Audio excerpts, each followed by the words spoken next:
While the tourism sector has been given the green light to reopen, operators had to work twice as hard to meet the wants and needs of all their customers while boosting their businesses, which suffered a major setback due to the national lockdown.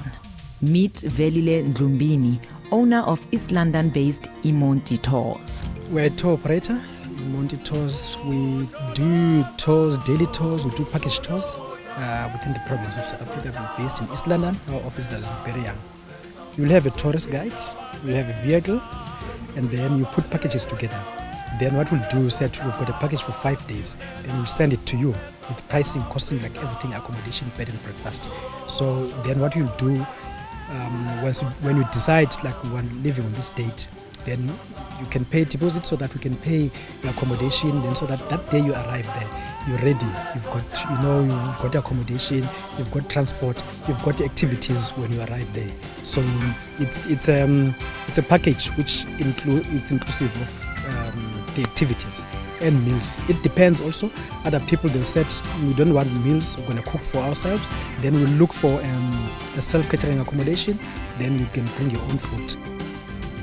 For Ndlumbini, things have not been rosy as the lockdown meant a total shutdown of operations for his business. We had a very busy season. Like we had fully booked the whole year. Up until next year, the bookings we had. The clients, they had to cancel. We had to refund clients. But fortunately, we were fortunate to get the relief fund, tourism relief fund. And then we managed to look after the business and pay rent, and because we've got vehicles, they need to be paid. The main focus now, trying to recover. We had to revive the website, make sure to promote activities. Regardless of the setback, he is excited about the reopening of the tourism sector, and plans are already in place to recover all that's lost. The lockdown affected international tourists.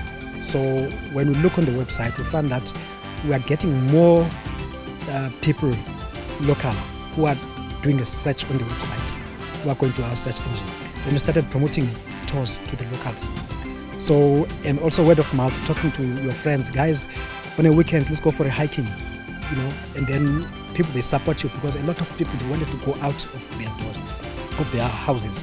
And also we look at on the essential workers. We've got doctors who have been working. They are stressful. They want to go out with their families. So that's also another focus where we have to focus on promoting activities to them. And the main focus we're doing to promote activities, it's hiking trails, because you're there, you're out, you can walk, you don't stuck in one house. And then, most of our hikes, it's like from hotel to the next hotel. So you have maybe 5 days walking from hotel to hotel. Like I've got bookings now for the hiking trails. Meanwhile, budding entrepreneur Zola James, whose extraordinary vegetable stall in Margeni, located at Tories Street in Quadock, is fast becoming a hit with locals and travelers. Now my business is Emargeni, which means at the market or at the marketplace. How it started was that after I had faced a retrenchment, I was not working, I was without an income. I thought, I've got fertile soil in my backyard. We don't really have a lot of water problems because we've got the Fish River running past through the town. So I planted some vegetables. And then with the first crop that came, I started selling to people. Now, to make it interesting, because there's vegetables at the shops all over the place, I washed mine, I chopped it, I peeled, I packaged, and I made it nicely and easy to use. And the added convenience was that you could just order online. So when the COVID came, it worked to my advantage. So you just make an online order and I'm at your doorstep, I deliver. And through time it grew because of the awareness that it had online. I've also added a line of vegetable juices. And you know how everyone went crazy with the COVID, with the mixing of cayenne and ginger and garlic and all of those. So I made it nicer because then I could put in beetroot and orange, so you can have all your needs in one shot or in one drink.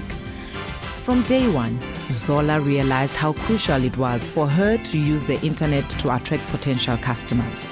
Coupled with other innovative ways, she was able to keep her business going despite the lockdown. While she admits to not having been negatively affected by the lockdown, Zola has more plans in place to boost her business during this economic recovery period. Now that the brand is established and people locally know about Emarkeni, I thought, you know what, there's other people who are in the same predicament that I was in when I first started.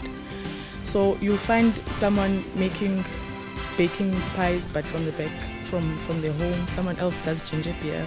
These people are doing beautiful and making beautiful products. Another lady is making butter, her own butter. Another one makes cheese.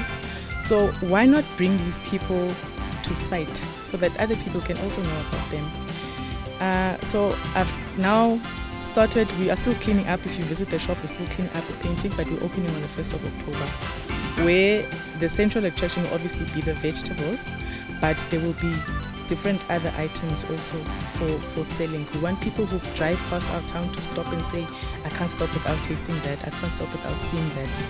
And we want also the older people that know how to make these recipes, they can teach the younger ones, so that there's a continuous, something that will continue through generations. We want people who drive past our town to stop and say, I can't stop without tasting that, I can't stop without seeing that. And we want also the older people that know how to make these recipes, they can teach the younger ones, so that there's a continuous, something that will continue through generations.